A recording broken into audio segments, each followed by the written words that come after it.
Welcome to Top 10 Archive. I can't believe these people.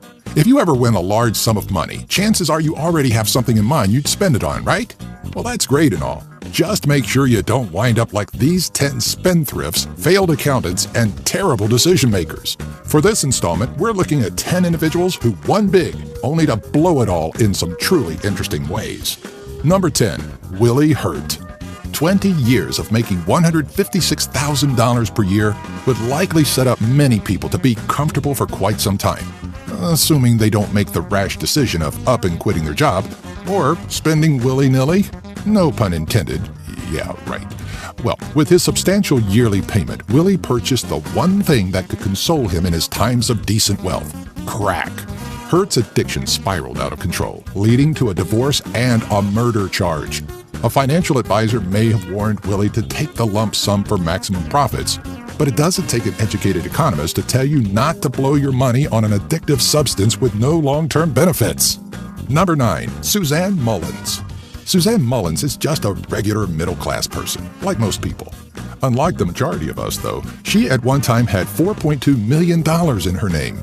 For a period of 11 years, Suzanne Mullins was on top, or so everyone had thought. Now, Suzanne had allegedly been left with $1 million in medical bills from her now-deceased son-in-law. But after splitting the remaining money 3 ways with her husband and daughter, the 20 annual payments of $47,778.84 weren't coming to her fast enough. So, to expedite her money, she turned to the People's Lottery Foundation for a loan in the amount of nearly $198,000. When the rules for the lotto changed in 2000 to allow for lump sum payments, Mullins took the remainder of her money and ran, halting payments to the foundation in 2001. It took 11 years to go from a millionaire to more than $154,000 into debt. Number 8, Tonda Lynn Dickerson. When you win a large sum of money like Tonda Lynn Dickerson did in 1999, you have to be smart. You're on everybody's radar, from the IRS to even your closest friends. After burning her Waffle House co-workers by not sharing the $5 million lump sum winnings as they had promised, Tonda Lynn decided to create an S corporation to hold the winnings, awarding her parents and siblings 51% of the stock. Despite filing a lawsuit against her claiming that there was an oral contract, Tonda's co-workers walked away with nothing. But the IRS was keen to take over $700,000, stating that by sharing stock with her family, Tonda had essentially gifted them over $2 million, making that money subject to a gift tax. Tonda fought hard, but lost against the long arm of the taxman. Her argument, quite ironically, mirroring the same claim she fought her Waffle House co-workers on. Number 7, Ibi Roncaoli. Nothing can come between a married couple quicker than a large sum of money. And in the case of the Roncaolis, who won $5 million in 1995, this story is no exception, especially when the spending of that money only involves one spouse. Evie handled the family finances, and bringing home almost $20,000 a month as a gynecologist, her husband, Joseph, was none the wiser to how the money was being spent. Gambling sprees, new homes, a condo, and a glass mirror business were just a portion of where the money started to disappear to. Over $2 million was divided between 2 of Evie's sons from other men, and before long, the money was gone. Ironically, so was Evie, who was found dead on her couch in the family mansion. Courts determined that Joseph had killed his wife, and though the money was likely a cause, he contested not guilty during trial. Number 6, Sharon Tirabassi. 35-year-old Hamilton, Ontario resident Sharon Tirabassi received life-changing news when she found out she had won a little over $10.5 million in a local lottery. Her check from the Ontario Lottery and Gaming Corp should have given her the ability to live comfortably for the rest of her life, but it only took about 9 years for the mother of 6 to find her way back to the lower working class.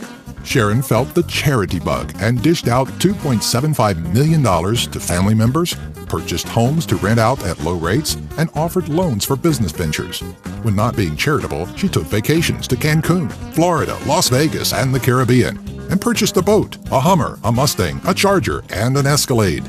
Before too long, Sharon's life of luxurious parties, exotic trips, charitable attempts, and designer clothes turned back into a life of riding the bus for part-time employment. Number 5, Michael Carroll. From millionaire to cookie factory employee, Michael Carroll's story is not too different from other disgraced lottery winners. Carroll was the winner of a £9 million sum from the British Lottery and, as you are likely to expect at this point, found every terrible means of blowing every last pound. Carol turned to drugs, snorting cocaine through a casing of a real solid gold pen and partying harder than his body was used to. Surprisingly, Carol survived his ordeal of drugs and excess, but his fortune reportedly ran out after 10 years of spending. Though the money may have run out, Carol is completely pleased with his menial job and modest possessions. Number 4. Janite Lee. If you can blow through $18 million in 8 years, you may be doing something wrong. Such is the case of Janite Lee, South Korean immigrant who, 8 years after winning big, filed for bankruptcy. Lee's money went all over the place, from friends asking for loans to donating $277,000 to political candidates. Lee even made a donation between $500,000 and $1 million to Washington University, putting her on the Parents' Honor Roll as a Life Elliott benefactor. Towards the end of her reign on top, Lee racked up nearly $1.6 million in loans to the Royal Banks of Missouri and lost over $347,000 at casinos near St. Louis. Number 3.